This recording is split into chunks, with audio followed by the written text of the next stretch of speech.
On behalf of Faith in the Valley, Stanislaus County, the NAACP, Modesto Stanislaus Unit 1048, and St. Paul's Episcopal Church in Modesto, California, my name is Will Colon, and I welcome you to this virtual rally on racism and systemic change. It is our hope that by the end of this event, you will feel equipped, inspired, and empowered to go forward and help make systemic change that fights racism. Thank you and enjoy.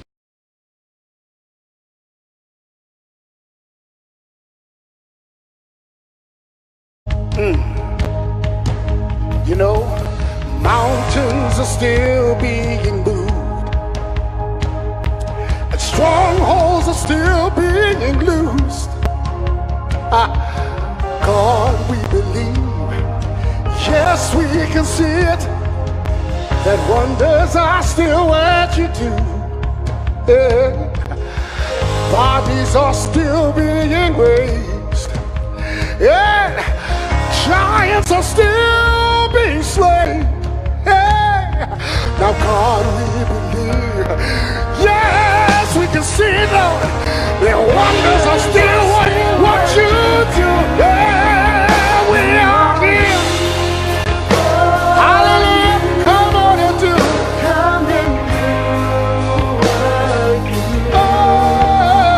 We are here waiting on you. Come on. Set our hearts on you. Come on and do it, Lord. Everything we know you can do, 'cause we need a move. Oh, just need a move. We need it. Come on and sing along with me today. Wherever you are, sitting in your chair, in your living room, riding in your car, 'cause we need this move. Yes, we do. Oh, yes. Bodies are still being raised. Hallelujah. Giants are still being slain. Oh, God, we believe. Yes, we can see it. Wonders, wonders, wonders are what you do. We're here. Yes, we are, Lord. Yes, we're waiting. Come on and do it. Do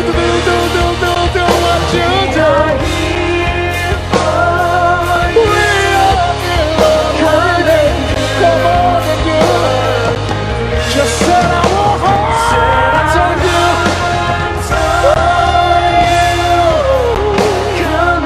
Come on into it, Lord.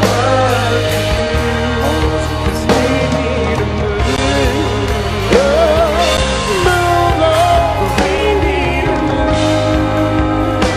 Everywhere around the world, Lord. We need you to move in the hospital rooms and in sick rooms, Lord.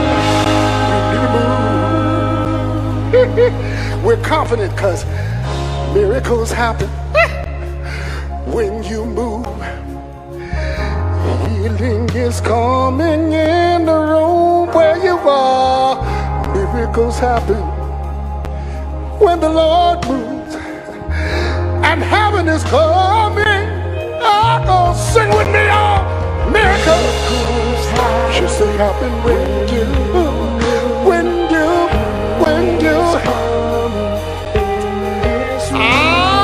the healing balm of Gilead. Hallelujah. Oh,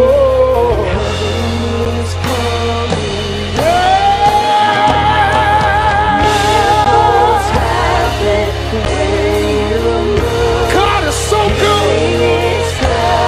He blesses us just because He's God. And I declare today that your miracle is right there in the room with Him.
You've probably heard the word systemic racism more in the last 6 months than you have the last 6 years.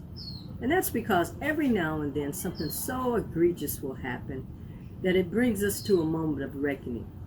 In January, it was the COVID virus, coronavirus. In May, it was the death of George Floyd. You see, I consider both of those to be infectious diseases that our society needs to eradicate. To me, racism is kind of like COVID.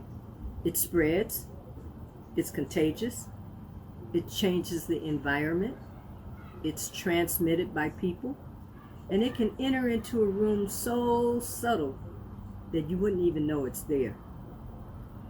Could racism, unconscious bias, racial profiling, could any of that have anything to do with why some people get stopped so much for traffic stops while another doesn't for the same exact thing? Could racism have anything to do with why you never see any black or brown managers at your workplace, even though that there's several that are highly qualified? And you know they're qualified because you've seen them train the manager.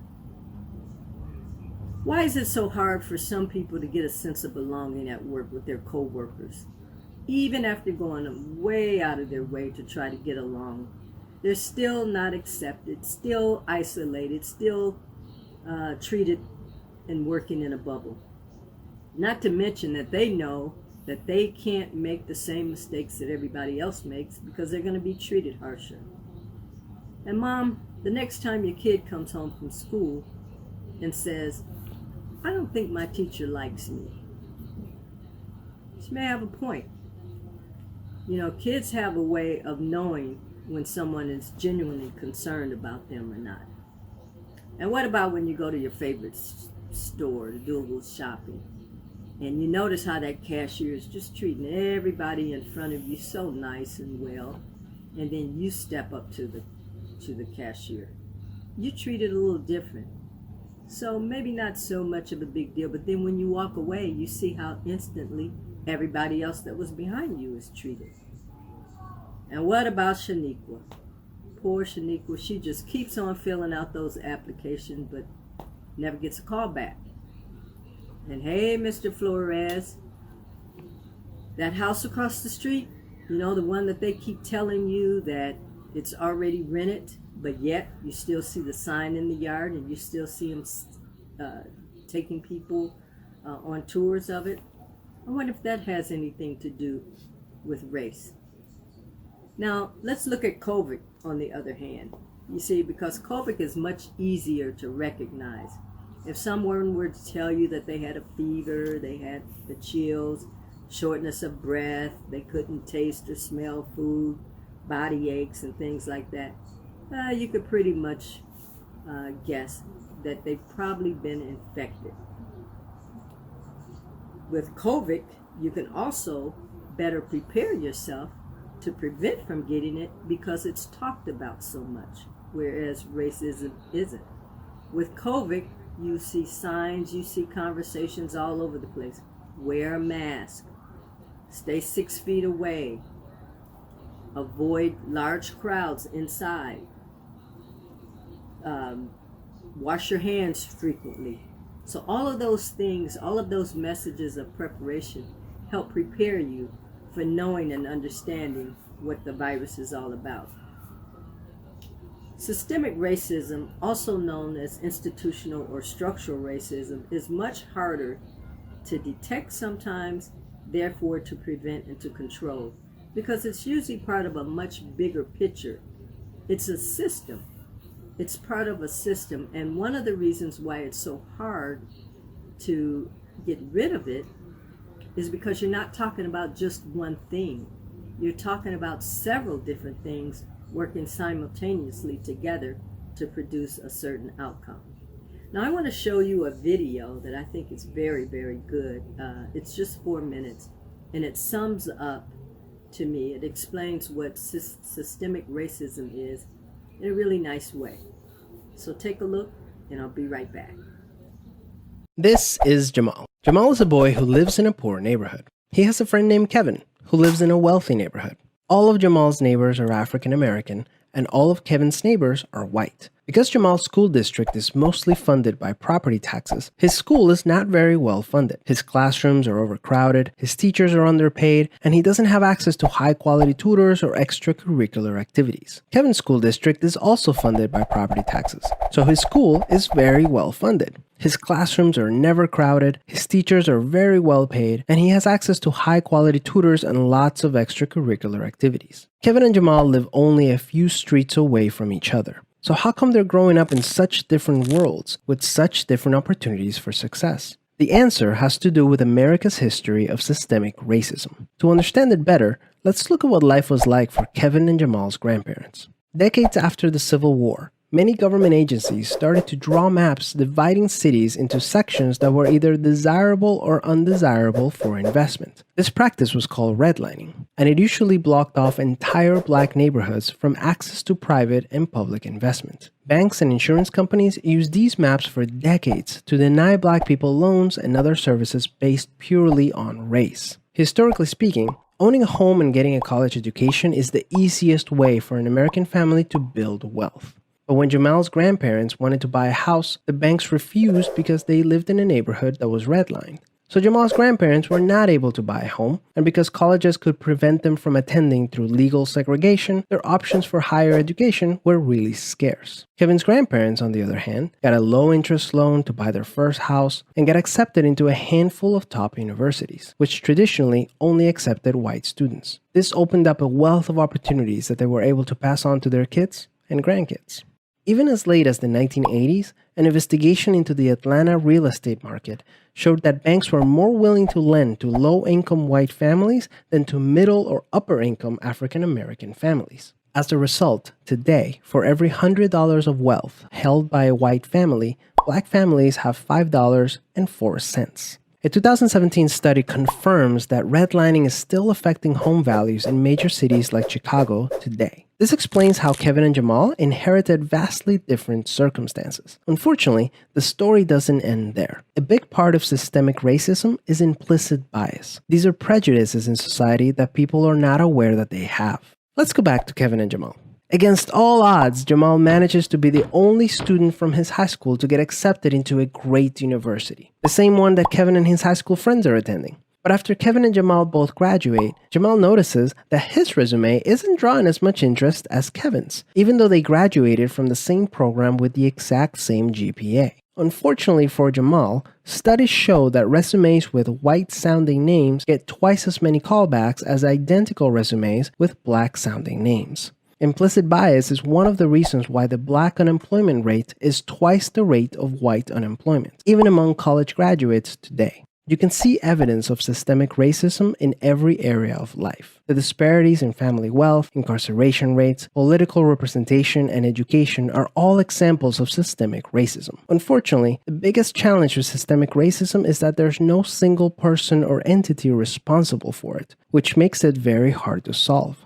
So what can you do? The first thing you can do is work towards becoming more aware of your own implicit biases. What are some prejudices that you might hold that you're not aware of? Second, let's acknowledge that the consequences of slavery and Jim Crow laws are still affecting access to opportunity today. As a result, we should support systemic changes that create more equal opportunities for everyone. Increasing public school funding and making it independent from property taxes would be a great start, so that poor and wealthy districts can receive equal access to resources. Systemic problems require systemic solutions. Luckily, we're all part of the system, which means that we all have a role to play in making it better. Peace.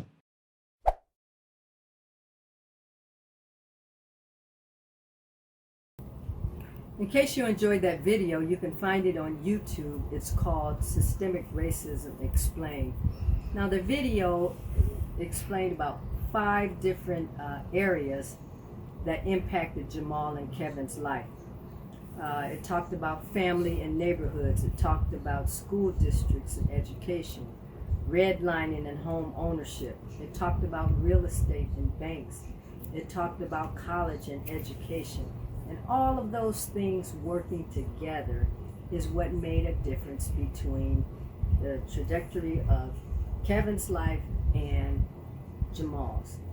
I want to talk. I want to share just a quick story with you about a real estate, and this happened with someone that we all know, and that was Willie Mays.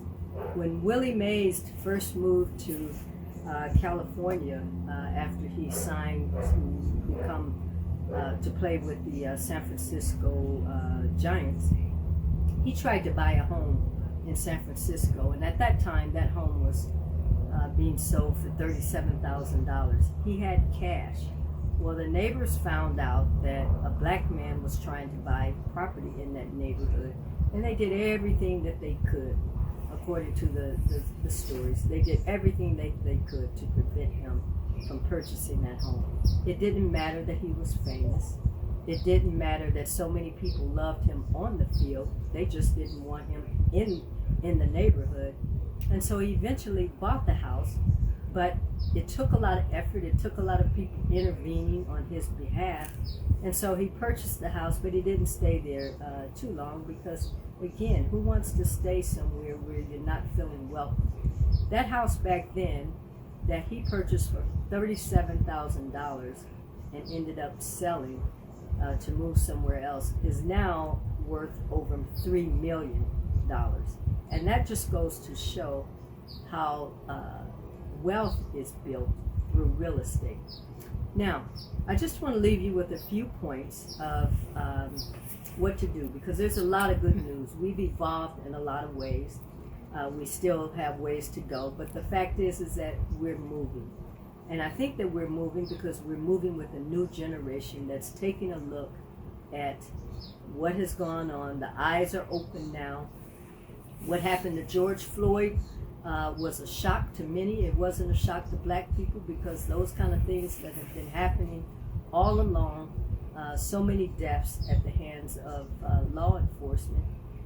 It was not a surprise to black people. What was a surprise to everyone is that the whole world was able to see it. So now that you know what we know, let's talk a little bit about what can we do about it. Racism, like a virus, is everywhere.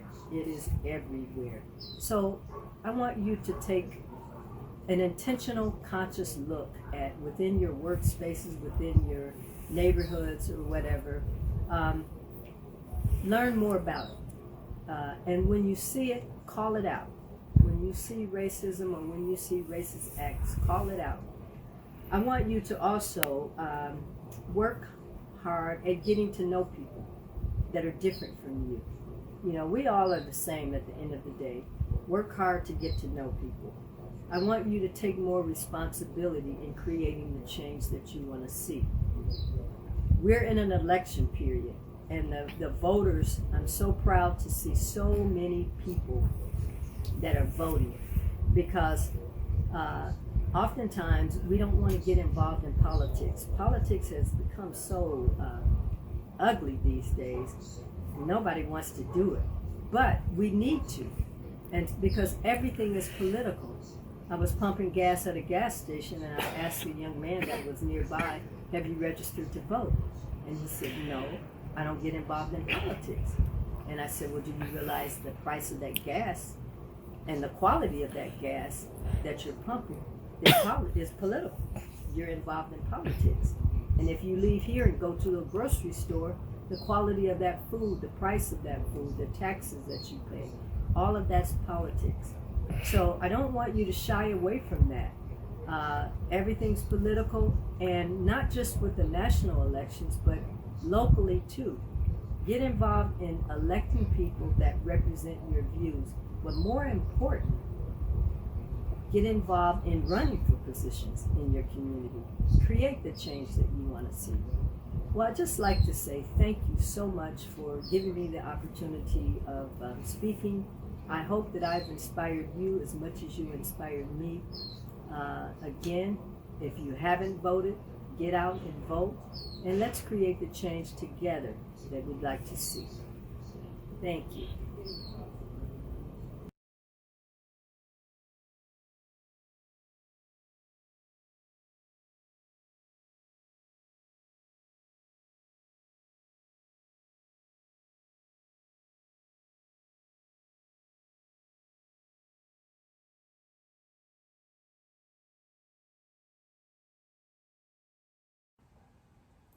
You know me. I am you. I am hue. Colorful, no longer colored. Skin tinted, beautiful. A patchwork quilt of life's experiences, dancing on the tomorrows of love's rainbow. We are connected in ways unseen and unspoken, but known and felt. Like the rhythm of life's heartbeat, I ask, how will we survive if we don't live on love? How will we succeed if we don't lift each other up? We've come this far through the strength, tenacity, and courage of those that came before us and loved their grandchildren's children, sight unseen and no holds barred. Resisting the oppression and malevolence of injustice and inequality. Protesting not from the comfort of their living room sofas, but from the streets of Birmingham, from the walls of DC, from the pulpits, the lecture halls, and community centers of inner cities and rural valleys. Their lives, dedicated and purposeful. They focused on eradicating all negative isms. Racism, sexism, classism, and any other ism that oppresses the human race. We were handed the dream, and what have we done with it? We stand in benefit of the Civil Rights Act. We stand in benefit of the Voting Rights Act. What we have received must now be given. We've seen Black History Week become Black History Month, and we have demanded Black History Year. But it is now time for us and all people of color to be etched into the permanent pages of American history, a transition of truth where his story becomes our story, destinies intertwine. We saw Black Family Day every day for about 8 years while we officially painted the White House black, humming melodies of freedom songs, soliloquies of sheer joy, what seemed like a miracle in my lifetime. But what have we done in the name of love? What have we sacrificed in the name of social and economic justice? What have we spoken up for, spoken out for, stood defiantly for? How have we paid it forward? It is clear and it is evident, and we all now know that freedom isn't free. It can't be paid in installments. And the prison industrial complex is the new slavery. I'm asking y'all, how will we revive the dream? Many of our brothers and sisters are currently being held captive by the perils of poverty, currently alienated by economic disparity, daily annihilated by police brutality. Our children are hungry. Our children are hungry. Let me be clear, in one of the world's richest nations, our children go hungry. The American dream has been capsized, and the revolution will not be televised because it doesn't make for good reality TV. And a true, righteous, just America must be realized. The fire hoses have turned to tear gas and pepper spray, scorching the tongues of freedom fighters in an effort to silence their voice. And we ignore one another through the screens of our smartphones, craving stimulation over communication. We have forgotten the language of love. But nah, this darkness, it must now cease. We must abandon the apathy. The time for action is now, for now is all we have. This moment creates tomorrow, and tomorrow is our children's future. What will you do today to honor and resurrect the dream? One love, y'all.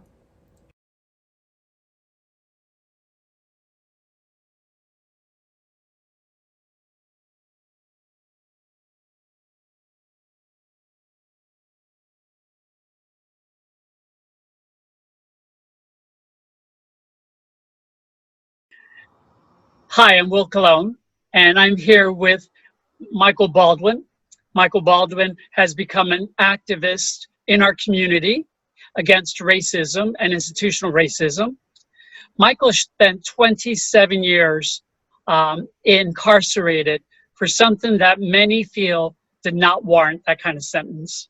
So, Michael, can you please share with us a little bit of what happened and how you're incarcerated and how the institutional racism has affected you?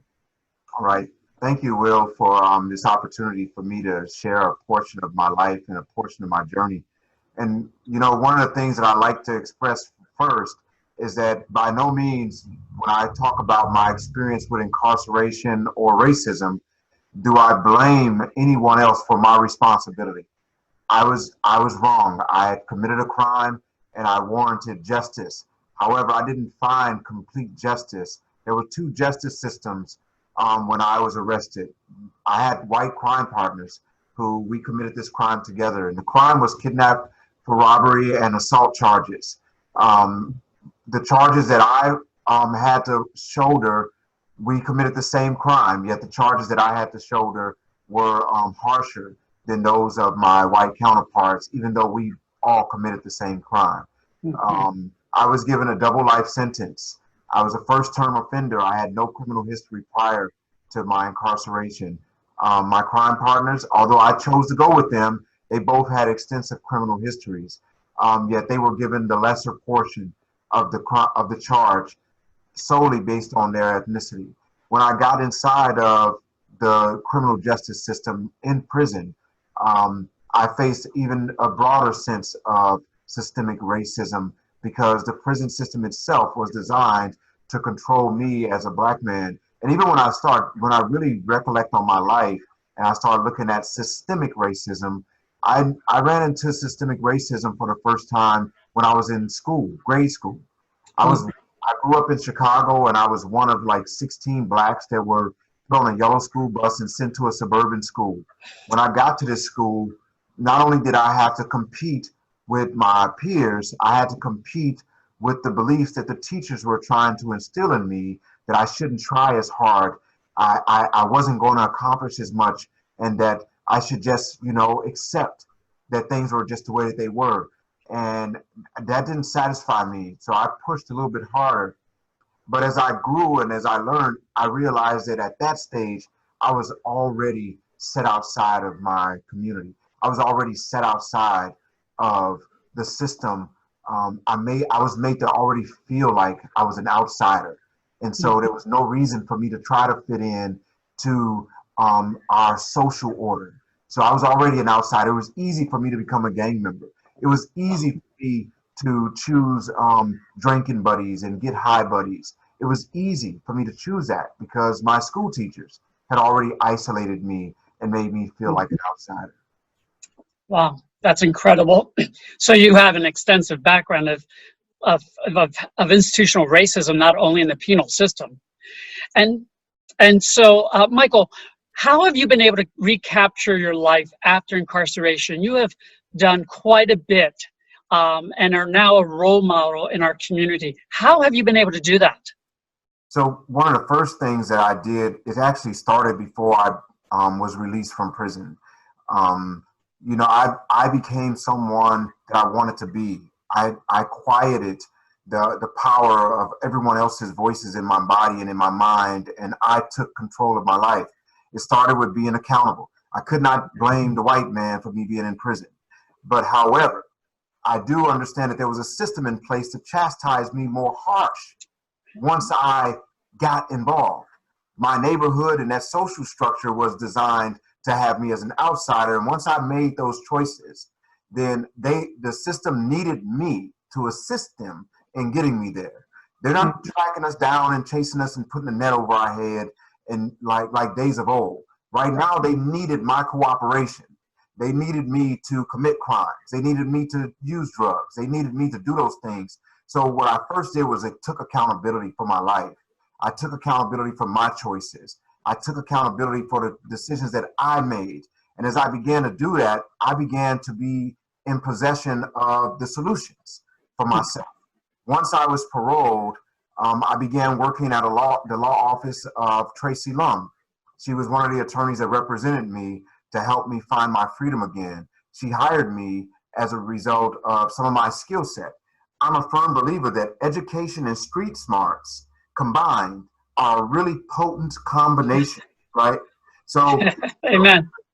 Because they can never know what I know, but I can always learn what they know. And so my curse becomes a gift. So the fact that I went through the gutter, the fact that I lost my mind, right, works for me rather than against me. And so I've been able to do that. And I connected to the NAACP because I admired the work of the NAACP. And I felt ashamed that I wasn't out fighting for rights of other people. I was ashamed that I wasn't like Martin Luther King and was locked up for nothing, you know. Right, I was right. locked up for something. And so I became active in my community. I looked for people that I can help, that I can serve. I became a professional development trainer for the school district, helping teachers to understand youth that may show up as behavior problems. They may actually be dealing with some level of trauma and unconscious bias that sometimes our unsuspecting teachers may have, not because they're mean or cruel. Sometimes we don't know what we don't know. And so exposing them to that, and even them having to be exposed to me, coming from my criminal background, it confronted their judgments and their biases right from the start. But then once they learned from me, it kind of like gave them an opportunity to grow and to be more effective as educators for this generation of youth. And I also saw it as my responsibility to bridge the gap from my community to the other communities. So, and to be a voice for those who are still incarcerated and they've reformed their lives, yet they still have a very difficult time with having an opportunity to come back home. Wow, thank you. The coming from an educator and those micro biases, which turn up as microaggression, Yes. that we sometimes don't realize we're putting out there to all different folks, but especially to our, African American brothers and sisters. So that is really, that's key for people to be able to realize that and say that and be okay with that. Absolutely. And Will, I'm going to tell you, when we think about, people don't really understand systemic racism, and when they hear it, they feel guilty. And so our natural inclination is to avoid things that make us feel guilty. No one wants to take responsibility for the underbelly of our nation. But the reality is this, is that when these systems were built, when the educational system was built, I was considered 3/5 of a man. I wasn't even at the table. So how could it not be biased against me or black and brown in general, right? When we think about the penal system, it was designed with me being the main component that needed justice. And so I wasn't even at the table when these decisions were made. So how could it not be biased against me? It was designed that way. So the system is not broken. The system has done exactly what it was designed to do. It was designed to keep me and black and brown in check and in order, and to reinstitute levels of slavery. So my intention is to destroy the pipelines to prison. Amen. Because I believe that we are redeemable, right? And Yep. sometimes, just like for me, the first thing that happened to me in prison, I had an inmate walk up to me one day and ask me, "Who hurt you?" No one had ever asked me that question. People had only paid attention to the bad stuff I did, but they didn't know that I was acting out of my hurts. And there was an inmate who came and asked me that question. Wow, that's powerful, very powerful, because like you mentioned, as you mentioned, even education, you're set up in this system that also sets your mind frame in one way. And you've been a model to us all of how you can change that.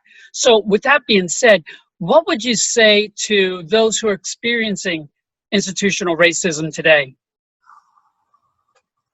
First, I want them to know that I understand and that it is not an excuse for bad behavior. So it is not an excuse for bad behavior. I think the first thing that each individual has to do is to take ownership of their self and their life. An influence is only as powerful as our ignorance to it. When we are ignorant of the influence, then it has a lot of power. I can recall, the word, somebody calling me a nigger. used to send me over the edge. I had a skinhead friend of mine who I asked him, well, every time you see me, man, I need you to call me a nigger. And every time, the first time he called me this, everything in my body was like churning. I was hurting because it was hurting me to hear it, but I was gaining power. I was taking the power back. So what I learned was that these words, although powerful and very hurtful, I was always in control of my responses. That no one can ever take my reaction to how they deal with me. That's mine. I needed to own that. So when someone is right now, if someone's dealing with systemic racism, you know, I believe that it's so important for us to become creative, even with renting, right? Rental properties. Today, the place that I live in right now, my landlords are being sued for discriminatory practices in their renting. They didn't know. They rented to me because they thought that I was a part of the sting looking to uncover their practices. You know, and now that they found out that I'm not, I've experienced the racism from them. But what I've done is I continue to document. I always stay professional and polite. And they were kind of like shocked. They thought that I was a white person when I called because I made sure that I spoke professionally. I made sure that I communicated. I used my words effectively.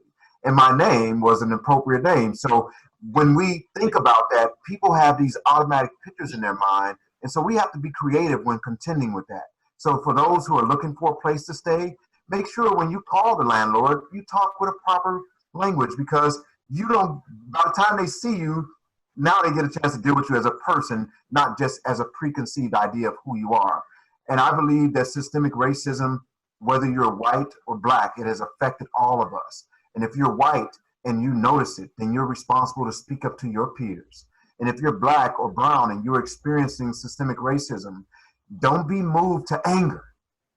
And if you are moved to anger, control that and channel that in a way that can be effective.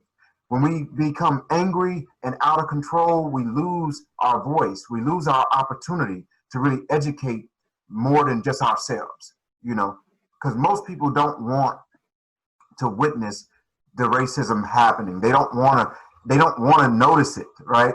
But if we can stay calm, then we can paint the picture and allow someone to actually see it. So we're going to weather this storm as a nation, right? We're going to weather it. And Yes, we are. Yeah, I tell my friends, man, I'm going to hang an American flag, right?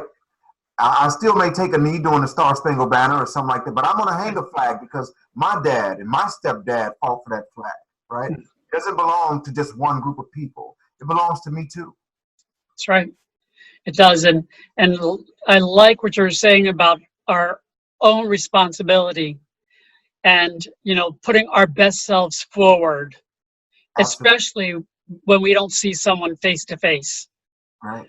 And then when they see you, they've got to come to terms with how they're going to treat you. Absolutely. And, you know, I'm a professional mediator. I mediate conflicts. I began mediating while I was in prison. I would go into some situations that were racially powered and white guys and, you know, would allow me to come in and mediate conflicts between them and a black person, right? And we would create peace. And so what I would teach them first is how to communicate. And communicate through affect labeling, which is, you know, not just repeating the words that someone says to you, but repeating the emotion back. Like telling the person that you acknowledge the emotion behind the words that they were speaking. And so what that does is it separates where you end and I begin. So I'm not intimidated by your thinking, right? Your thinking is not a threat to me. So you can say what you want to say. You can think how you want to think. My thinking is mine. And my thinking promotes my own behavior. So when I encounter someone who is a racist, yeah, it might make me irritated and annoyed, but I'm not as angered by them anymore because I feel sorry for them. And I know that it's based in fear. They're afraid of me. And so what I do is I introduce them to me. I let them see my smile, right? And if I have the opportunity to be gentle with them, I do. But I look for an opportunity to educate them, especially those in power, because, you know, those who have power, they are afraid of losing their power. Right. And that's sometimes why racism grows. And racism, when we think about our gang members learn that pattern for them from the racists and from sometimes politicians, right? They learn that pattern and they try to create safety nets for themselves also. And that's key. A lot of us, people just want to be safe, and that's a big point in all this. Thank you for joining us. I know that you have a poem that I heard and I was moved, and we'll love you to share that with us. Sure. It's called "We All Lose." In reality, we all lose. Yes, we do. Did you hear the sounds of the gunshots ring? In some minds, when they hear bang, they hear ching, ching, the sound that money brings. Yeah, I know it stings. But if your American dream revolves around the potential death of me, it's obscene. How can freedom ring? They ought to do a sting and wipe out that scheme. Give a gun to him and me, then convince us we each other's enemy. We don't know how to war along party lines. Our communication is too fractured, so we use gang signs. He claims his block and I claim mine. We learned our behavior from you. You taught us, but now you punish us for what we do. Democrats, Republicans, and the Tea Party too. Do you vote for what's true or stand with who you're cool with too? Flood the world with guns, you see, then convince us we're each other's enemy. It's so obvious it's really elementary, but we're too distracted by perceptions to use our power in the elections. We lose our voice before we get to exercise a choice. 16, 17, 18, most times already caught up in the scheme. Sex, drugs, and crime scenes. And it's mean, chasing that green. We really should reduce the guns in our land and make a stand. Yeah, I know we can't get rid of them all, but it's time that we make that call. Our voice we silence when we use violence, spilling each other's blood like it's as useless as mud. Yet we still got some criminals on the street, making laws with a motive of deceit. No education, no money, prison is where we meet and greet. It's a cold deceit becoming a part of a quota to meet. Education can protect you from a prison vacation and help revitalize this great nation. And we got to get smart and do our part and catch them younger and motivate the hunger to succeed. Stop feeding the need for greed. We all should water this seed. And as it grows, man, who knows? We might just come up with some solutions rather than continue to battle over delusions while human blood is oozing. Yeah, we all losing. And it's scary watching families forced to marry a cemetery. Wow. Every time I hear it, it just gets more and more powerful, and there's a lot of messages in there. Well, thank you, Michael, for joining me. Thank you. And thank you for being part of this virtual rally on racism and systemic change. Absolutely. And I just, one last word is Sure. not forget to vote. And I'm on parole, so I'm not allowed to vote. So Prop 17 is, you would allow me to vote. And I think I have something that I could say. I would like to vote, but I need their help to get me there. Absolutely. I can't believe that in our country, when we say people are rehabilitated because they've served a sentence, they don't get the right to vote after that. Absolutely. Think about that, folks. Yes. Thank you again, Michael. Thank you, Will. Peace, brother. Peace, brother.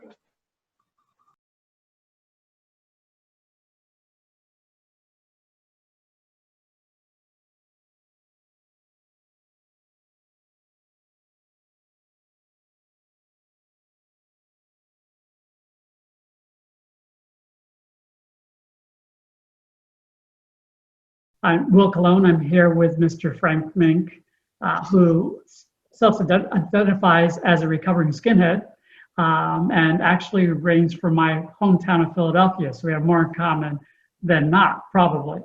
Right. So thank you, Frank, for being with us during this time and participating in this virtual rally against racism and supporting systemic change more than anything else.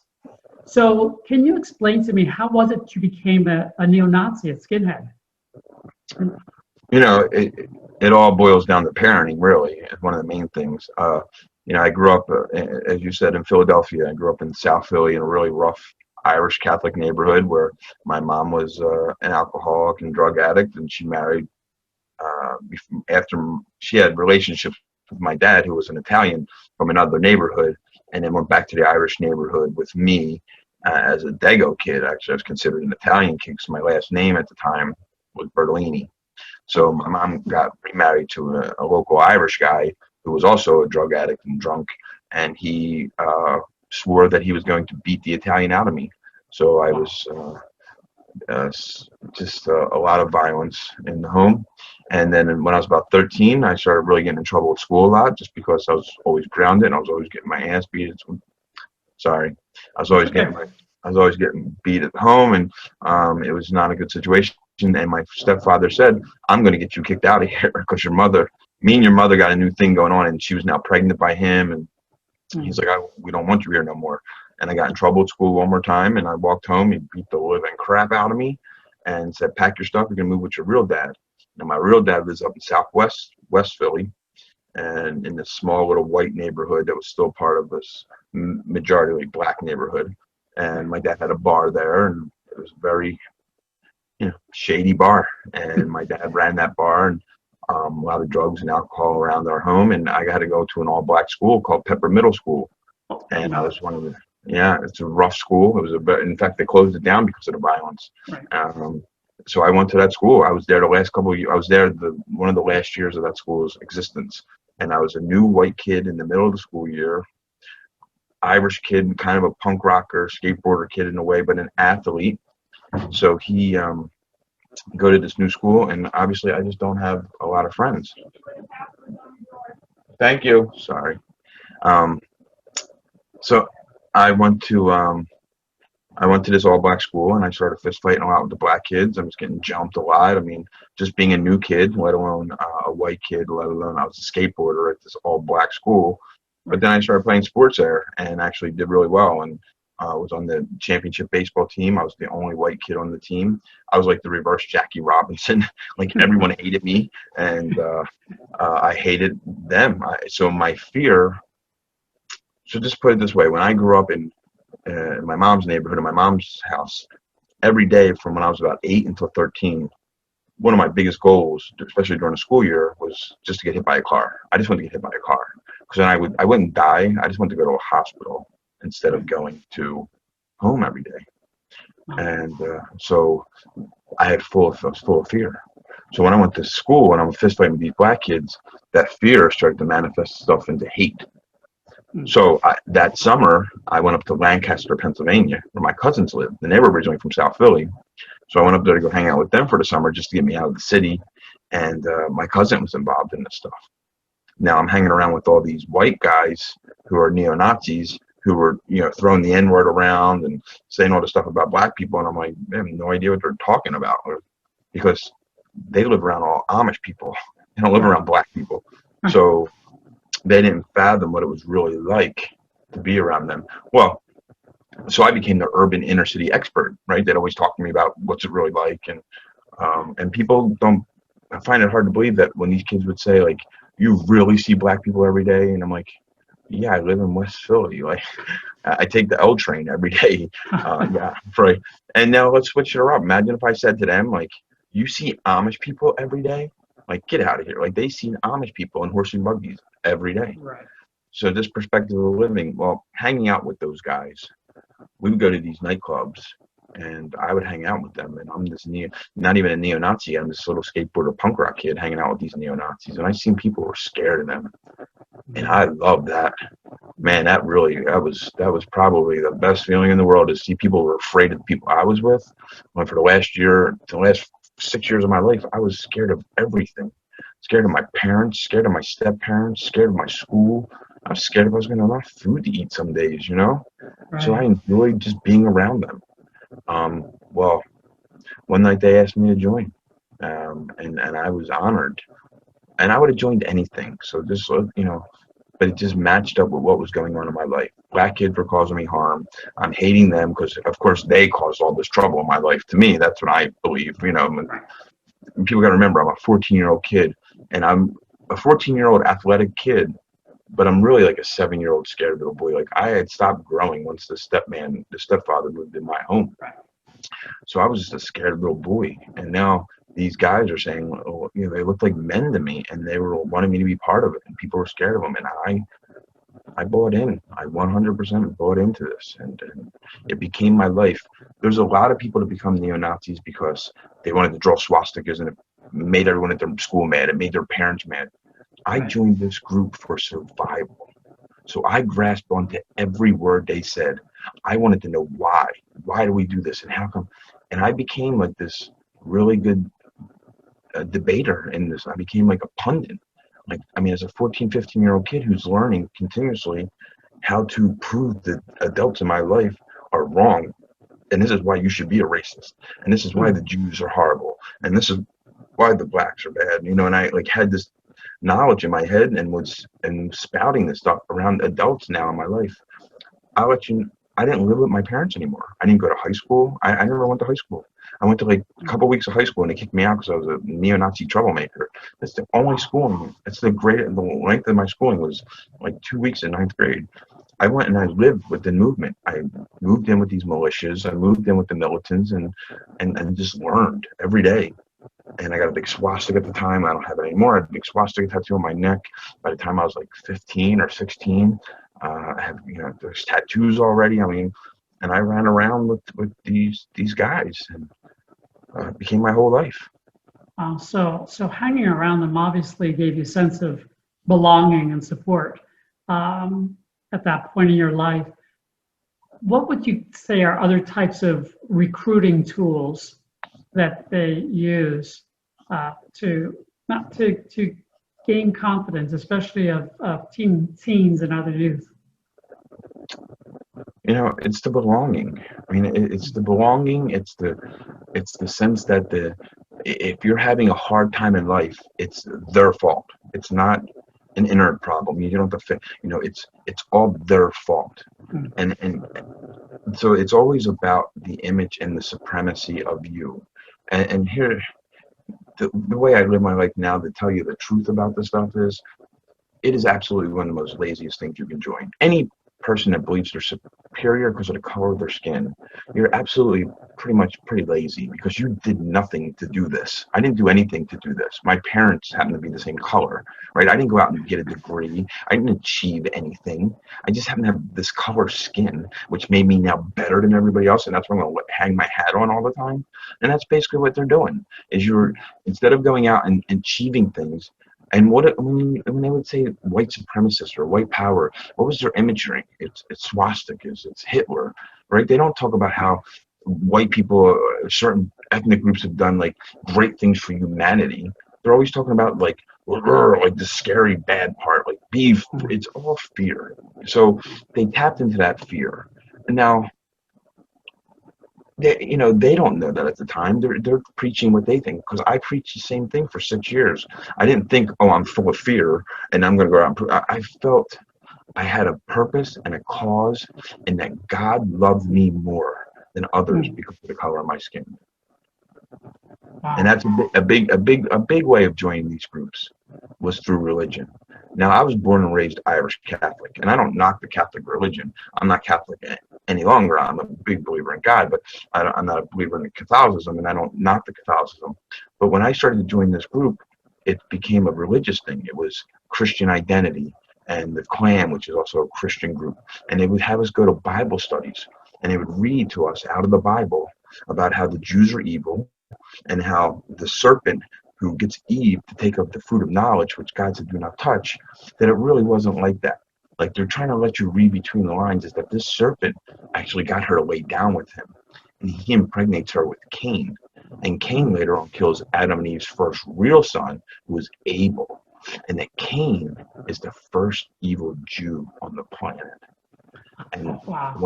when they would tell us that, now being raised Irish Catholic, I made all my sacraments. I had to live in an Irish Catholic neighborhood. To be part of the gang of the neighborhood, you have to make your sacraments. And so I'll tell you that Father Wassel and Sister Mary Agnes never taught me the stories out of the Bible that they were teaching me. And so if I would ever question it, like, what do you mean? Like, she slept with the snake, And I said, well, how come, I never heard that at catechism? How come I never heard that at church?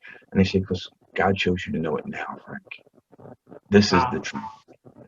And then they give you a gun. And they say, let's go out and shoot targets of people.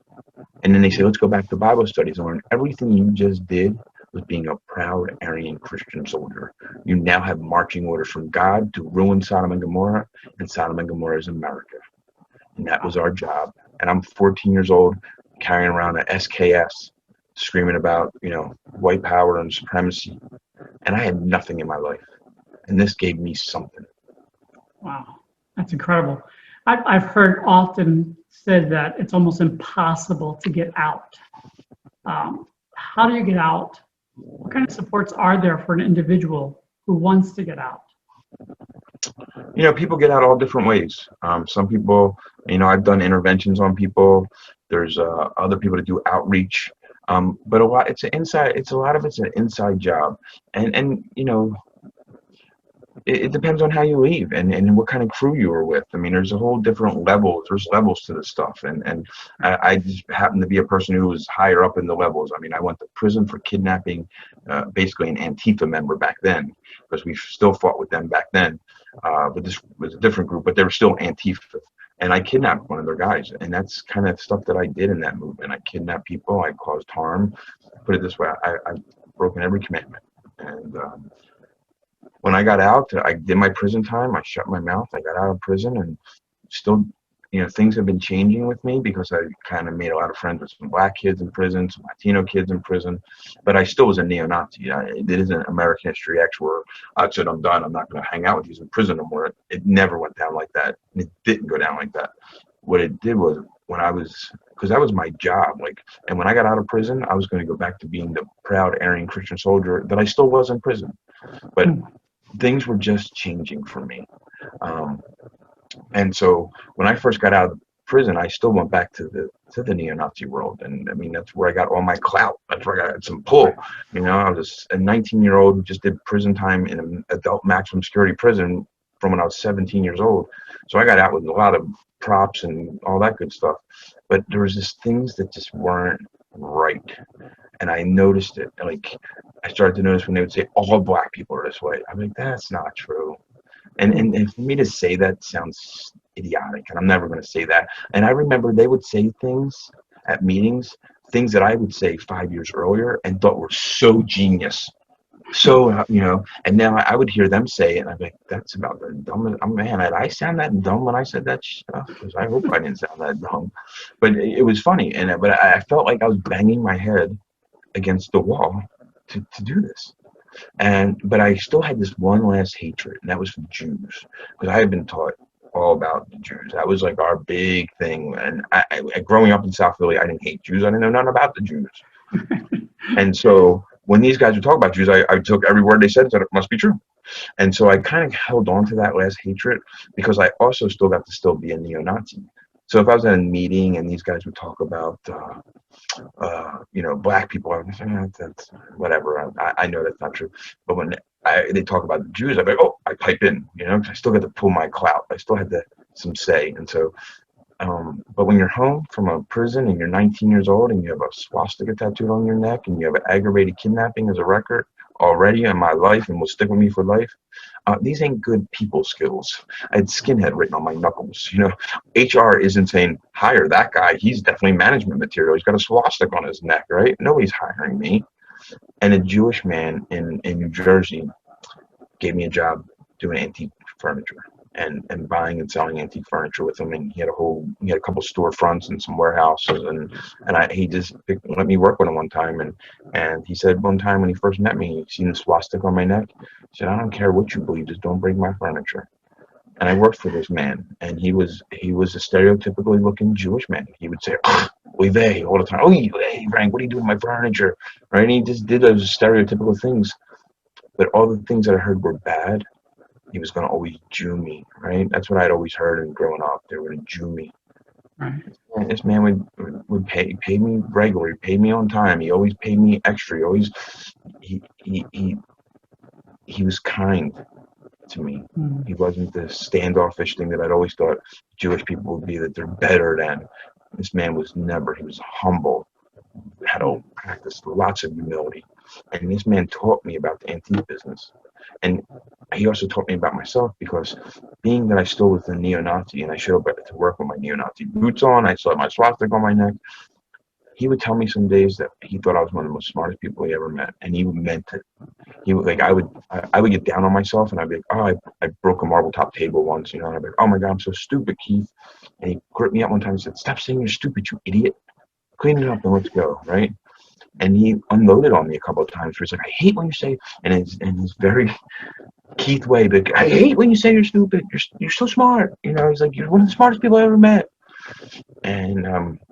And he had hired other neo-Nazis. So Keith doesn't play around. Keith had other neo-Nazis he had hired before, and just the way it worked, right? That's how I got the job, was because of another neo-Nazi. So Keith didn't care, right? But he never talked to any of the other guys like that for whatever reason. He just never did. But he always would talk to me like that. And he used to pick me a lot to go with him in the truck. And we'd always drive and we'd talk. And the O.J. Simpson trial was going on at the time. So I would read what was going on in the O.J. Simpson trial in the newspaper while he drove the truck. And I'd be like, oh my God, you believe this? And we didn't talk about race. We talked about race a little bit more. We just talked about the trial and what was going on and DNA and all this new DNA stuff. We talked about that. And so he was just like, man, you're a pretty smart guy, Frank. And I remember forgetting when he just one day he unloaded on me. He was just like, you're one of the smartest people I ever met. I can't believe you think you're stupid. I kept looking over at that man. We were driving through New Jersey. And I know people talk about New Jersey. It's called the Garden State, but it's more like a turnpike state. And we were driving on a turnpike, and he just, I remember just looking at this man, and I had my Nazi boots on that day, and my swastika was always blazing in his face because he drove and I was the passenger, and it's always there, right there. And as he was saying all these things to me one day, I just was so grateful he was in my life. Like he was just like he was my first real boss, and I was just so grateful. Like I just looked at him, I was like, man, it's not real. He's amazing. And that was the day where I was like, okay, everything's been being proven wrong to me, not because someone just told me. It was like I was living it. Like the people I met in prison were black dudes, and even outside of black, they were good dudes, good people. And then the same thing, but the last one was this Jewish thing, and it was like, okay, how many times can God consistently put people in my life to prove me wrong? And that's what he kept doing. God just kept putting people in my life big. Who are you to judge, friend? You're the biggest F up out of everybody. You're going to go around judging everybody? Are you kidding me? And that's what I started to feel like. I was banging my head against the wall to keep believing something that was wrong. Mm-hmm. So I made this break by just not going around anymore. And they did jump me. I didn't go to get jumped. I went to a funeral, and they were there, and they jumped me at a funeral. I'm not a dummy. I'm not going to go, hey, we're going to go jump you out of the gang. You better come catch me. So they jumped me at a funeral, and then they put a bunch of death threats on me, put me on a hit list, and, and that all went on. So, but I just got out. And I went back to my old South Philly neighborhood, which was good and bad. I mean, as a neo-Nazi, the people I hung out with, there was no drugs allowed. Like you did not do drugs in the neo-Nazi groups I was with. They would kill you and leave you in a cornfield because drug addicts are the first people to snitch. And we were doing so much criminal activity. Mm-hmm. I mean, we were kidnapping people and doing all this other stuff. So we weren't allowed to do drugs. And when I got out of the movement, I got into doing what happens in my neighborhood. So I had to eventually get sober, which was the greatest thing that ever happened to me and the hardest thing I've ever done. So getting out of the neo-Nazis was nothing compared to getting sober. I was real inner working and really dependent on God. So anyway, I got out of the neo-Nazis that way. And then people, after Oklahoma City bombing happened, see, I just stopped being a neo-Nazi and tried to hide out and just become a neighborhood guy now. But when Oklahoma City bombing happened, there was this picture of this fireman running with this dead little girl in his arms. And that just tore me up. I mean, I'd only been out in the neo-Nazis maybe 8 months at the time.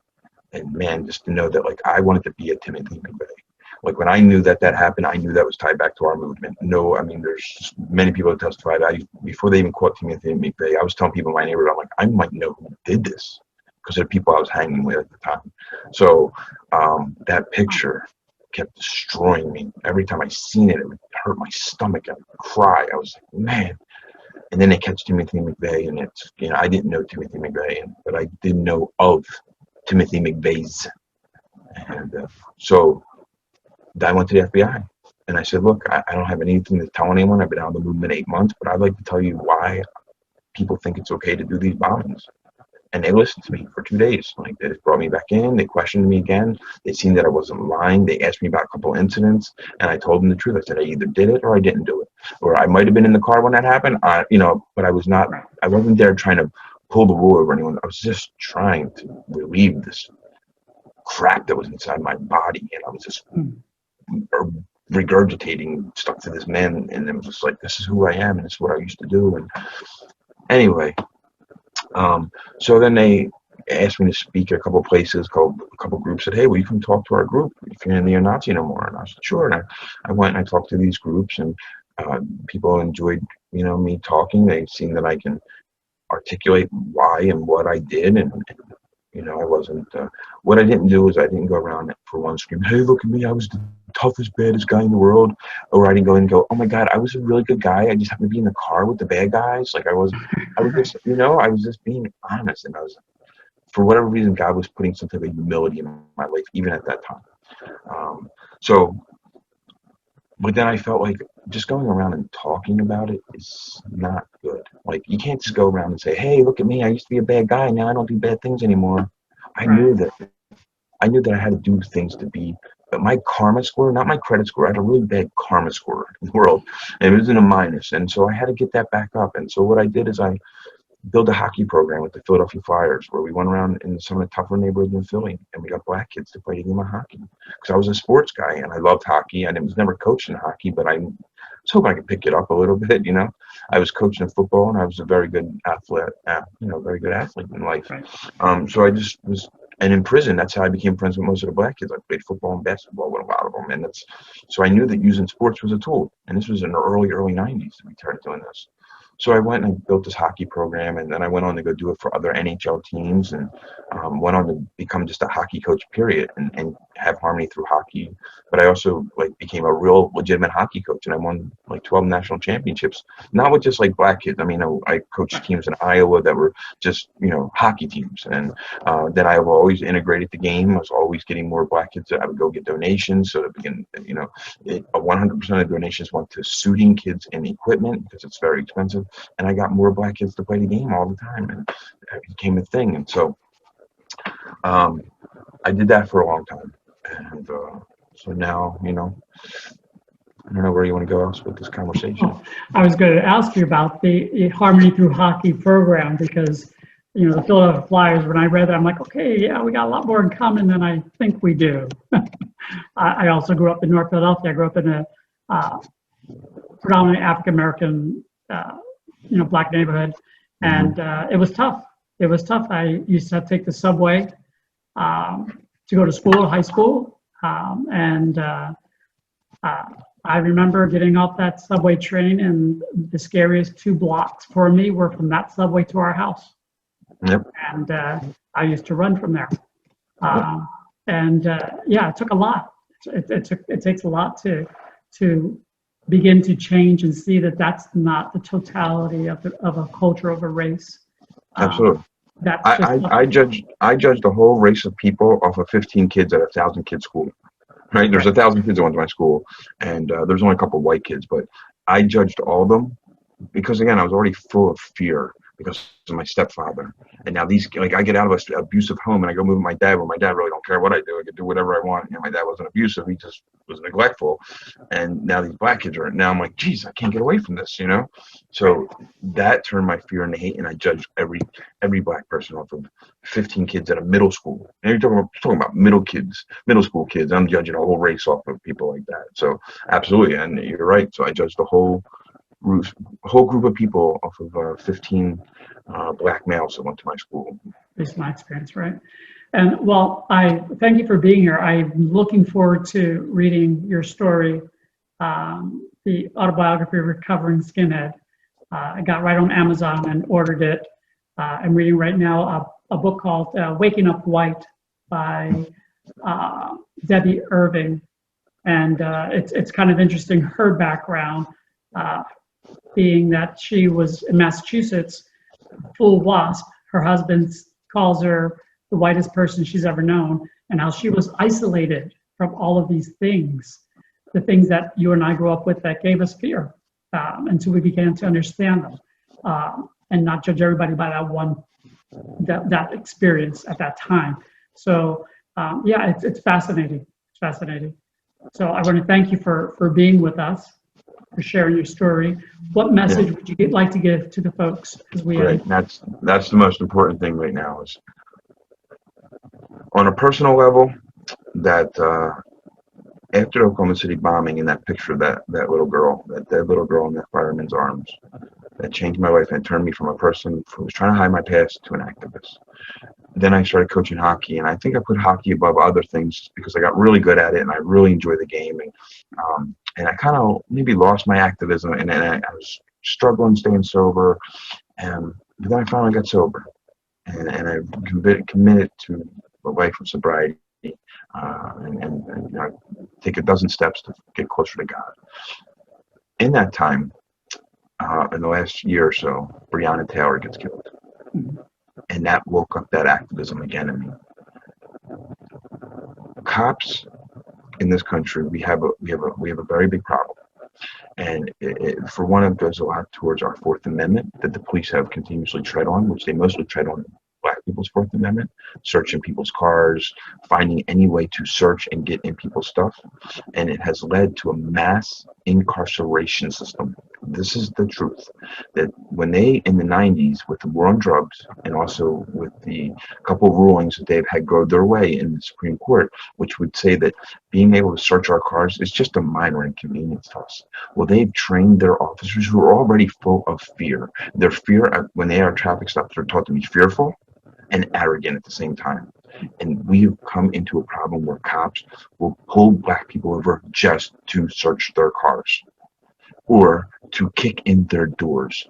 And they have no regard for Black people's lives. When they shot through that woman's glass door with a curtain in front of it, he just shot through there with no regard for her life. It reactivated that activist person in me. And now what we need to do is we need for all of us to stand up and say no longer. This is not happening anymore. The police should not have rights to bring dogs around our car just to give some excuse to search our stuff. They are our civil servants. We are the citizens. We are actually their masters, but they couldn't take that. So over the years, they changed that on us. And now that's why they are so abusive, and especially towards our Black brothers and sisters, is because they know that they have these little rules and policies in place to allow them to pull us out of cars. They are our servants. They should not be able to pull us out of our car. If a cop says he wants to search our car, know that he is saying, I think you're a criminal and I'm going to find something wrong. Because why else would they search our stuff? And they mostly only do it towards Black people. And that's why we have a mass incarceration. I want to point this out to people. We have 2.4 million people in prison. There's no country in the world that even comes close to that within a million. Let's put it this way. In China, where they have about 800,000 inmates, we just found out that they have concentration camps of Muslims, about 900,000 to a million of them. You combine those two numbers, they still don't have as many inmates as we do in this country. We have become this mass incarceration because of the way we are policed, and a lot of it is used by race. We need for the Fourth Amendment, which is a beautiful amendment. The Fourth Amendment was written to keep the government at bay, government people. That's what it's made for. John Jay and Hamilton and Madison wrote these rules because they knew that any government that came out of the Constitution, the Bill of Rights is to protect us. And they can't stand that we have that Fourth Amendment. So they have broken it over the years. This is the truth. This is why we have a mass incarceration system. We have private prisons. We are in trouble in this country. We need it to change now. We need the police to go back to being our civil servants and not our bullies and overlords, especially to our Black and brown brothers and sisters. This has gone too far, and they need to change. They need to go back to what they're supposed to be, and that is our servants. And when they are our servants, they should be humble to us. And when they are humble to us, we will show them humility back. And people say, well, it'll be officer safety. That's why they pull people out of cars. That's why there will cause of officer safety. That's not true. The safety is if people have, if there, for some reason there's a drug addict who has cocaine in the car and he doesn't want to go back to the mass incarceration system and he's being pulled over, he's not going to shoot it out with the cops because they're just going to give him a ticket for whatever they pulled him over for. They have found ways to pull us over, not using a blinker, rolling at a stop sign, whatever it might be. That gives them no reason, none, to search our cars, to search us, to pull us out. This is ridiculous. There's no country in the world that does this. Only in America, where we have almost 1 million police officers now. They have trained their dogs. This is not a hoax. Their dogs are trained to sit when they pull on the leash so that they can say, oh, our dog got a hit. Now we can search your car. When a police say to you, we want to search your car, again, they are saying, we think you are a criminal. That's why they don't want to search our cars, because they want to truly help us. And to talk about the war on drugs real quick, it does not mean that black and brown people do more drugs. They just use the laws and rules to violate more of their Fourth Amendment. So people are going to say, well, it's trying to stop the drugs. It's not. Drugs is not a moral issue. It is not a right or wrong issue. If it was, people would quit all by themselves. Drugs and drug addiction and alcoholism is a spiritual issue. It is people that have a spiritual malady that cannot stop. Do you think people that smoke crack don't want to stop smoking crack? We need to stop punishing them like they're hardcore criminals when they might have something in the car or in their pockets. And police should not have that power, and they have abused that power over the years. And I promise you, if any people look at when they got their rulings in 1993 and 1998, when they got to two major Supreme Court rulings, our mass incarceration number shot up by over 1 million in 10 years.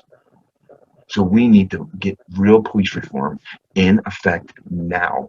And that is that they should no longer ever be able to trick us and get it away with trying to get around the Fourth Amendment by asking us to let search their car, or asking us this, deceiving questions so that they can see if they trick you up in what you might answer back, so that they can say, you're lying to me, get out of your car, we want to search your car. That's not what a servant does.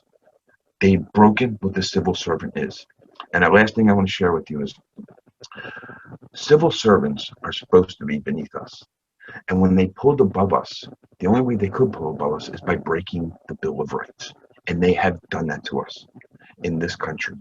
So we need to get them back into their place. And again, it does not mean that we treat them less than. They just know that they are our servants. They are civil servants. And they broke it. And a lot of cops in suburban areas, their job is to be the unwelcoming crew to black people traveling through the suburbs. When we have people in this country who are afraid to go to certain neighborhoods or certain suburbs because they know that they will be pulled over if they make one little mistake. They don't put their blinker on it, 50 feet from the stop sign. They will be pulled over. And that is what black people live with in this country every day. I don't know how they do it. They are the strongest people in the world.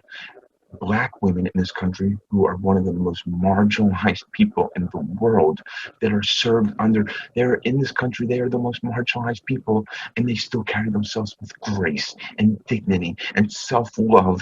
And I'll tell you, from being a former neo-Nazi, forgiveness. These women have been so marginalized, and they are treated. They are an untapped resource for this country. When we need strength, when we need love, when we need spirituality, we need to tap into what black women have, because they have been there forever and they still carry themselves like they know who they are and they love themselves. And we need to tap into that and make sure that this country can be just like black women. That is who we are. And they bring the two things that you mentioned, civility and servitude. That's it. Back to the table. Yeah. So thank you. Thank Thanks you for so much for being with us. Absolutely. I hope you can use everything I said. So I'm sure I can. It'll be wonderful to share this with folks, and it will be wonderful to share the link with you so that you can share it forward also, pay it forward. So, thank you. Blessings, and thank you, my friend. Thank you, sir.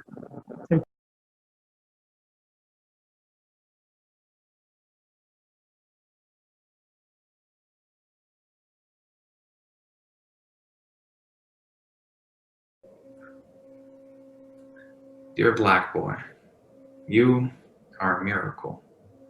You are a revolution waiting to erupt, but one day they will come for you. They will rip out your tongue and demand that you speak. They will take your black from you, tell you that they don't see color, that you are no different. Then they'll tell you to go back to Africa.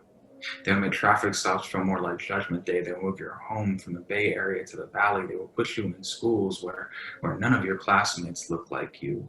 They will take your music and act like they invented it. Act like blues wasn't slave vernacular, like it wasn't ululations uttered through melancholy melody delineating suffering.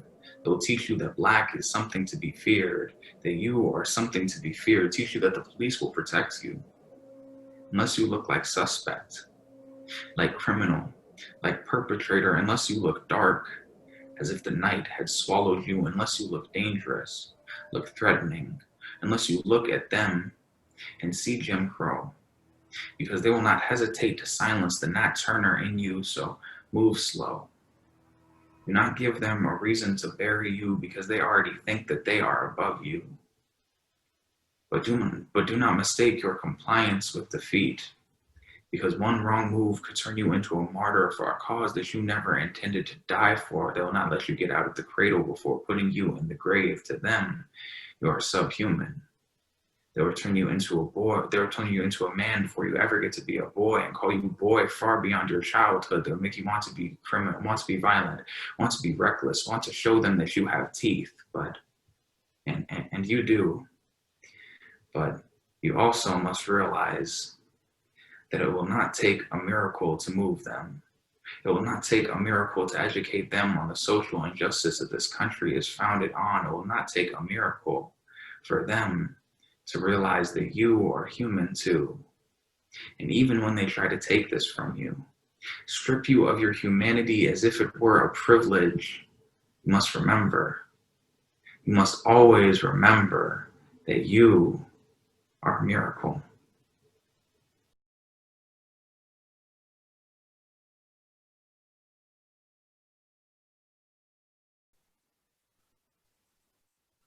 Good day, everyone. This is Bishop David Rice, Bishop of the Episcopal Diocese of San Joaquin.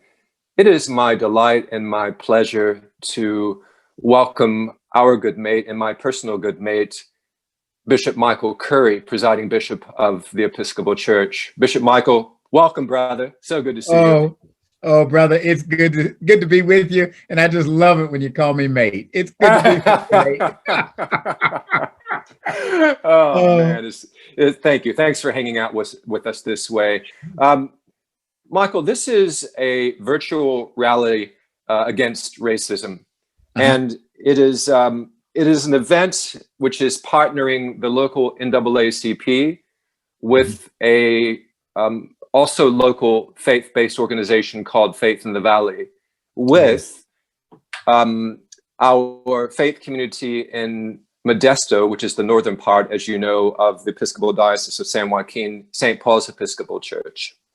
And I want to say something briefly, just to give some framework and context to you. Faith in the Valley, as I said, is a faith-based grassroots community organization throughout the Central Valley of California, so namely the Episcopal Diocese of San Joaquin. And the work is led by volunteer leaders who are among the most impacted by equity issues. Low-wage workers, young people, immigrants, and formerly the incarcerated. And Bishop, it has been our pleasure. You know, I start my 8th year as bishop in February, which is, you know, extraordinary. I digress. During that soon-to-be beginning of 8 years, we've had close partnership relationship with Faith in the Valley, and it's one that we so value. So I remember being with you with them a couple years ago. Yeah, indeed, that's right. So, you know, during the revival, and you traveled around with us, they traveled as well. So it's a valued relationship. So again, mate, thank you 3 times. Thank you for doing this. I know the work about which we speak is dear to your biblical and spiritual heart. And you acknowledge with us that we have considerable work to do as a church. Yes. So I'm going to, we'll do some Q&A and have conversation. give thanks that this is our contribution to this virtual rally. We know that Scripture has been used, misused, and abused as a weapon against minorities and marginalized people. And I wonder how we might acknowledge and identify the humanizing, and I hasten to insert here, the anti-gospel approach of the past, and then, with equal importance, to move into a place that we are living into and out of Scripture towards a more just, equitable, and loving society. So, Bishop Michael, speak to that if you would. Wow. You know, I mean, I want to thank you and all the folk who are involved in this, because the truth is, we are not condemned to our fate unless we do nothing. And the fact that you all are gathering and committed to this work of bringing Racism's Day to an end and the beloved community to a beginning, that just says all. And I am so thankful to God for you all and what you're doing. And, you know, I think the reality is we all know very well that Holy Scripture, the Bible, has been used for the subjugation of peoples of color. It's been used to justify whether it's the doctrine of discovery and manifest destiny, so that some people could conquer other people and steal their land. And that's been directed at indigenous peoples. It's been peoples of color. I mean, there have been all sorts of the Bible's been used to justify the oppression and the maintenance of poor people, of class stratification and difference. It has been used for the subjection of women. It has been used to justify inequality for LGBTQ folk. It has been used for all of that. I mean, we know that. What we know is that was an abuse. Right. And sometimes it's taken history and the growth of historical knowledge of human community to grow in wisdom, to begin to realize that. But thank God, at least it does get challenged at some point. I think the truth is, I know vis-a-vis racism, the Bible had to be distorted it had to really be distorted. The truth is, when I was Bishop of North Carolina, back in your home country in North Carolina, and I went on sabbatical about halfway through my tenure, after about 6 or 7 years. And one of the things I did was to study the Sermon on the Mount in particular, but also to study pro and anti-slave preaching and apologetics. And I discovered an interesting pattern, that those who argued for the continuation and the maintenance and the biblical justification for the institution of chattel slavery never did so on the basis of the teachings of Jesus of Nazareth. They avoided Jesus like the plague. And then they cherry-picked everywhere else. I mean, they cherry-picked and distorted Paul, cherry-picked and distorted parts of the Hebrew scriptures. And they cherry-picked, but they avoided. I mean, you don't see any reference to the Sermon on the Mount. Do unto others as you would have them do unto you. Love your enemies. You don't see anything about Matthew 25 and the sheep and goats as you did it to the least of these who are members of my family. You did it unto me. And even with Paul, they avoided Philemon, where Paul talks about setting a slave free. They avoided Galatians 5, for freedom Christ has set us free. That therefore let us stand fast and do not accept the yoke of slavery again. They avoided that in Paul and looked for any reference to slavery that they could find, cherry pick. And I think that's telling. That's telling that when Christianity and that pattern, I think, obtains throughout Christian history, at least in the West. I don't know about the East as much. That Jesus of Nazareth, if bigotry is your game, Jesus is not going to be the name. Won't preach. And so that's one lesson that I learned in that time of study, that the perversion of Christianity or the Christian religion and the Bible avoids Jesus. Jesus is not helpful. If bigotry is your game, Jesus is not the name. So that was one learning. The other learning was that they had to you really did have to distort even other parts of scripture perversely. There was an old slave catechism. I mean, there were a number of them, but slave catechism that were used, classic question and answer pattern. And this one that I remember reading it in Gerald Wilmar's book, Black Religion and Black Radicalism. This is years ago. I don't even know if that book's in print anymore. But he was able to found a part of this catechism that was used to instruct slaves in the Christian faith. One of the questions was, I think it was on the 10 Commandments. What does it mean? What does thou shalt not commit adultery mean? And the answer that the slave had to repeat, the catechism, you learned it, you heard the question, and you repeated the answer. What does thou shalt not commit adultery mean? Now, everybody knows doggone well what it means. I mean, that's like one of the most undisputed passages of scripture. There's really no ambiguity about that. There's a lot in scripture we don't know what it means, but that one, that's pretty clear. What does thou shalt not commit adultery mean? And the answer that the slave was to read or to recite was, I will not steal anything from my master. I will not participate in any open rebellions. And it went on like that. And I said, what does that have to do with adultery?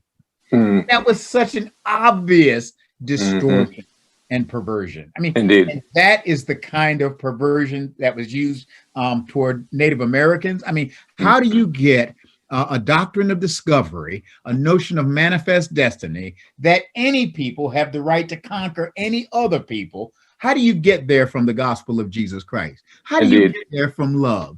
How do you get there from the parable of the Good Samaritan? You don't. You've got to twist and distort and do all sorts of gyrations and go back and try to say you're the new Israel, which is what the Puritans did. Say you're the new Israel, and just as Israel conquered the promised land, so you are now the chosen ones who are a chosen race, a holy nation. See, that's how you take it and distort it. And it's your job to conquer the new Hittites and Perizzites and all that, who are the indigenous people of North America. Let's conquer them. That's right. You see what I mean? That's a distortion. That's of course a perversion. It is. Of course it is. So at some point, somebody's got to say, wait a minute, hold on a second. And if you look in the records in the annals of slavery in America, and at the slaves, they received a perversion version of the gospel, and undoubtedly some accepted it for what it was. But most of them apparently did not. E. Franklin Frazier, in his book, The Negro Church in America, which was an old classic, was the one who said, you know something, he discovered there were two manifestations of the historic Black church in America in the 19th century during slavery. One was the institutional church, like, Absalom Jones and Richard Allen and all that kind of, but that was up north where you had a small population of freed people. He said, but in the South, most slaves went to church with their masters, with many of whom, by the way, happen to be Episcopalians, but none of that. It's just part of our story. We just got to accept it, move forward. But church slaves would go to church with their masters. And then he said, but there was an invisible institution, what he called the invisible institution. The slaves would, as the spiritual says, steal away to Jesus. When they would steal away to Jesus, they would have their own church. And Howard Thurman recalls his grandmother recalling what she heard about that invisible institution, that the slave preacher, when the masters and overseers were gone, would preach whatever they were preaching about. And she remembered this old preacher always ending his sermons, you are not slaves. You are not the N-word. You are the children of God. See, that they got down to the real core message. Somehow it's like that Romans 8 thing where the Spirit will intercede for us with size to the Spirit can get in through all the nonsense. Absolutely. Down to the real truth. People who received a distorted gospel were the ones who gave us the spiritual. Well, didn't my Lord deliver Daniel? So why not? People got it. Go ahead, David. Well, I was going to say, I'm sorry, Michael. And so take a step back, and I love the language, and I'll pinch it, brother. I pinch a lot of your stuff. When we endeavor to avoid Jesus. So to acknowledge that Jesus is in the room with us means that we have hard conversations too.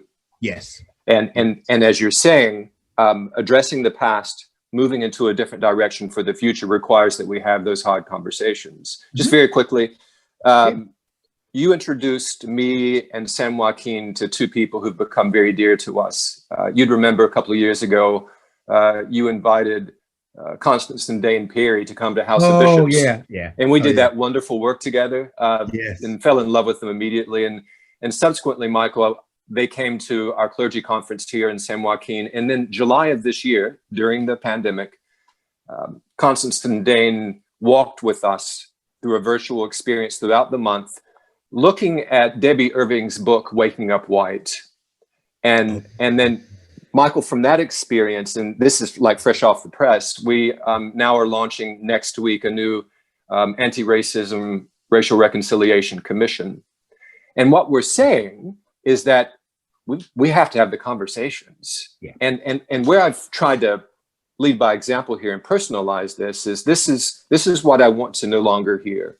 I want to no longer hear people who look like me, people who don't have melanin in our skin, to say, you know, I'm really tired of these conversations. Because the reality is, brother, we haven't started these conversations in many instances. Yeah. So thank you for the words. I mean, to me, to say that we can't avoid Jesus or we mustn't avoid Jesus means that we have those conversations because we know that he is here with us. Yes. Yes. He is here with us. You know, and the thing is, you can see, and there's, you know, racism and all has roots in just human sinfulness. The you know, it's what Dr. King called the reverse Copernican revolution, where I place me in the center of the universe and the sun, everybody else, including God, is on the periphery. And when anybody does that, there's going to be a diabolical result to that. Mm-hmm. Racism is tied to one group having to place themselves at the center of the universe and others at the periphery, very often defining them as less than human or defining them as less than, as Martin Buber taught us, as less than thou. Indeed. As less than someone created in the image and likeness of God. And when you redefine a person into something less than a human child of God, your brother, your sister, your sibling, then anything becomes possible. It does indeed. Anything, the unthinkable becomes possible, including the conquest and the slaughter of indigenous peoples in our country, in our land. Indigenous folk were slaughtered. Yeah. I grew up with the myth of Indians scalping people. Indians ain't scalp nobody. Why go get that? I know. Indians didn't do it.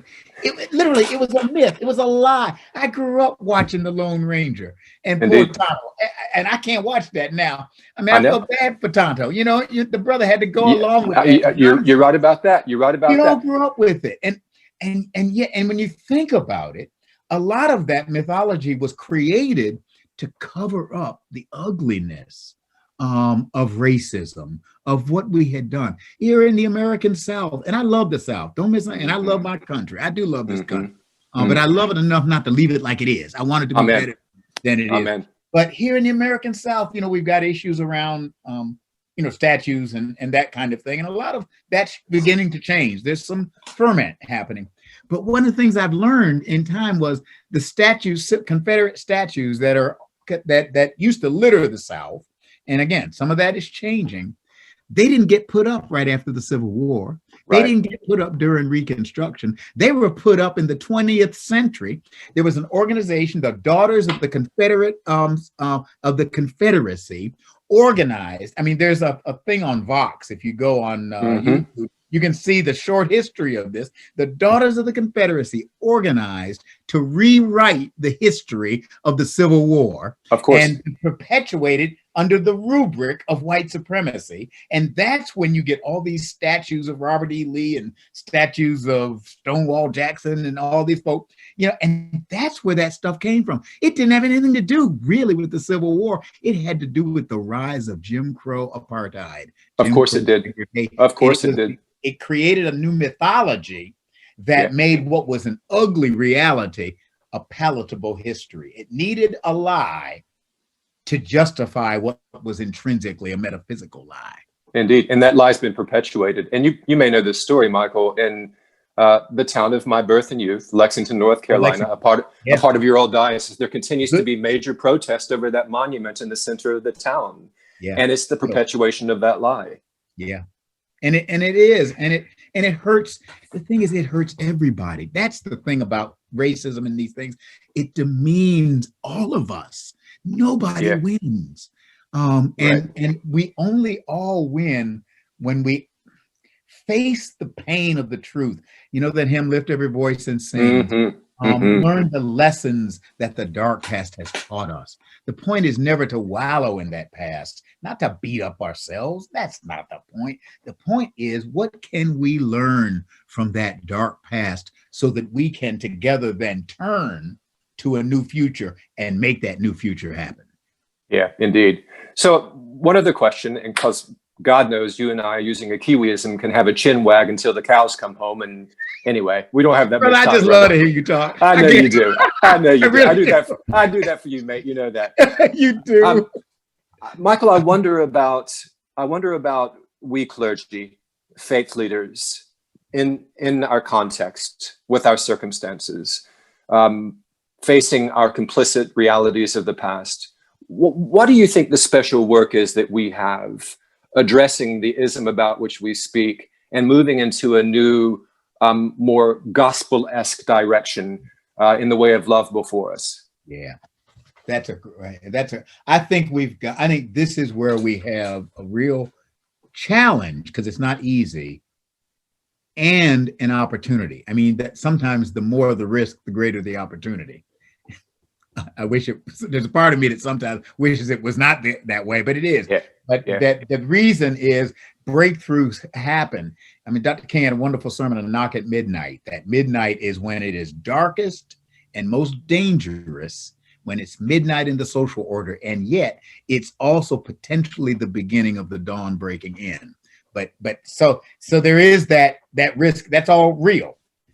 But I do think we can, both in our preaching and in our teaching ministry, and by teaching, I don't necessarily mean me doing all the talking and other people doing all the listening. I mean experiential learning, a variety of ways of learning, as well as the kind of learning that comes from doing and reflecting on it, of action reflection kind of thing. That we have an opportunity in a holistic way as clergy, certainly as parish clergy, to help congregations experience what we're talking about, not just talk about it. There are wonderful resources available. I mean, just in the Episcopal Church, but I know all of the traditions have them. But Sacred Ground, which was developed by Katrina Brown, and Katrina she really did have a vision of how can I help those who are those who are white rather, to enter into and learn from this history, learn from it, and then learn some tools to turn from it and turn in a new direction and join hands with their brothers and sisters and siblings of color to build a new world. But it's an incredible resource.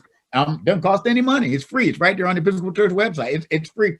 There, Catherine Meeks at the Center for Racial Healing and Reconciliation. There are just enormous resources all over the place. I mean, your Eric Law is in California, LA, Kaleidoscope, and there are resources where parish clergy don't always have to carry the heavy lifting. Sometimes it's helpful to have somebody else come in, give people an opportunity, online or however you do it, but to really face this history and then learn some tools and skills to create a new history in their own lives, and for us to do it together.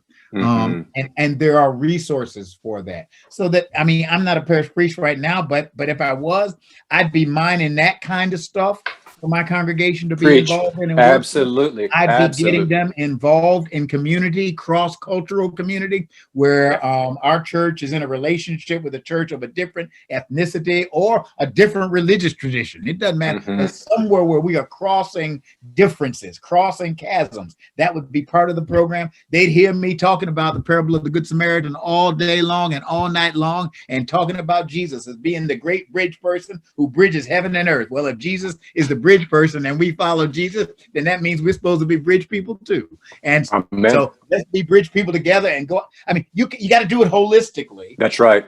In ways that help people to experience both what is painful and what is actually hopeful. Yeah. Because we are not slaves to our fate unless we submit to it by doing nothing. Preach it, Michael. No question. No question, mate. That is absolutely right.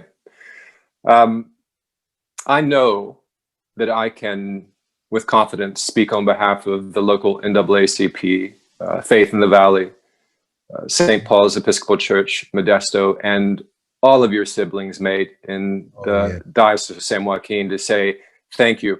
Thank you for you. Thank you for walking with us. Michael, there's a lovely word from the Tonga Te Whenua, from the Māori people of Aotearoa, New Zealand. The word is tonga, Taonga, tonga. And this is a slight interpretive license, but loosely it means treasure. Michael Curry, you're a tonga. You're a treasure. Oh. You are, mate. You're an absolute treasure. And we love you to bits. Don't ever forget that. And it's back at you. I love you. Yeah, I know that. And I love you, embrace it. Angela. Love you. Oh, Take care, brother. We will see you again. Stay safe. Stay well. Yeah. Stay healthy. Thank you. You too. God bless you guys.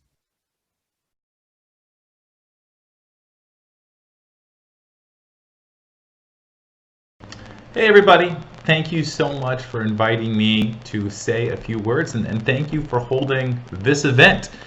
This year we've seen a reckoning on racism that has been long overdue.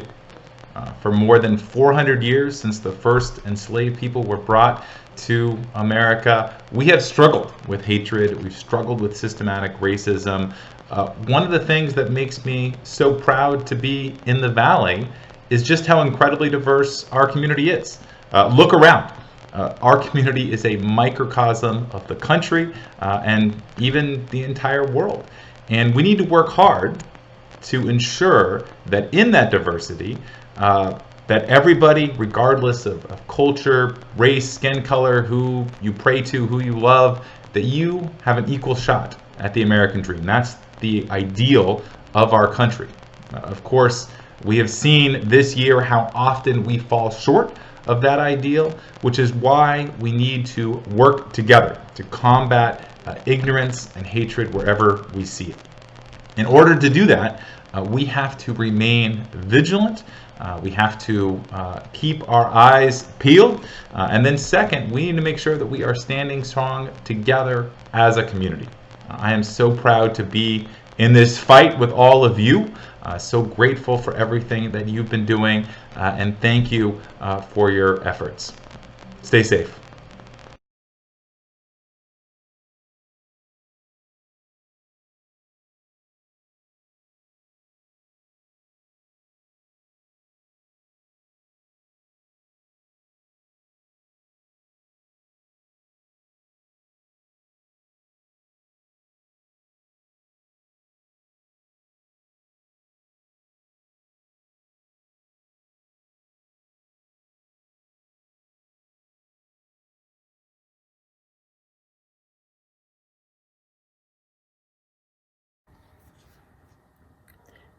Every state has them. The nickname it's known by, and the motto it chooses to define itself with. California, known as the Golden State, has the motto of Eureka. Missouri, famously known as the Show Me State, has the motto of, make sure I get this right, Salus Populi Suprema Lex Esto. Let the welfare of the people be the supreme law. And then there's Minnesota, nicknamed Land of 10,000 Lakes. Motto, L'Étoile du Nord, the North Star. This summer, as the killing of George Floyd became a national outcry, became a cultural primal scream, became a global racial reckoning, Minnesota became a North Star, a beacon helping to guide us even further out of 400 years of darkness. This is L'Étoile du Nord. If fire is the needed warmth generated by a people huddled and banded together across generations, drawing from themselves the strength to endure a nation's cool indifference to these icy winds of racism, this uniquely American maelstrom against melanin. If fire is the melting away of inaction in place of acknowledgement, if fire is the light that sears too comfortable film from eyes willfully blind to the consequence of color, if fire is the overdue heat, the postponed public pyre upon which we stack like kindling every impotent acceptance of murders made uniform by murderers wearing uniforms, if fire will lead to the incineration of injustice, then let it burn. Is not my word like a fire, saith the Lord, and like a hammer that breaketh the rock in pieces? Then raise every righteous and weary hand, yes, again, and against the brittle rock of racism, so ready to crumble further. Ignite our voices, yes, again, to set ablaze the catechisms of cruelty that paper over ancestral grievances, warm our hands by the fallen North Star that we'll call a bonfire, and wait. Somewhere in the systemic cinders is a Phoenix, a Ferguson, a Charlotte, a Glenn County, a Minneapolis, a Louisville, a people, an entire country filled finally to bursting with a people ready to rise from the ashes. Thank you.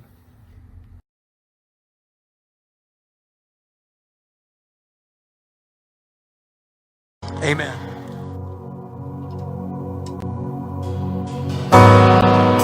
Anybody got any chains on them this morning? It's time to shake them off. Time to shake them off. The only way we do that is with Jesus. There is power.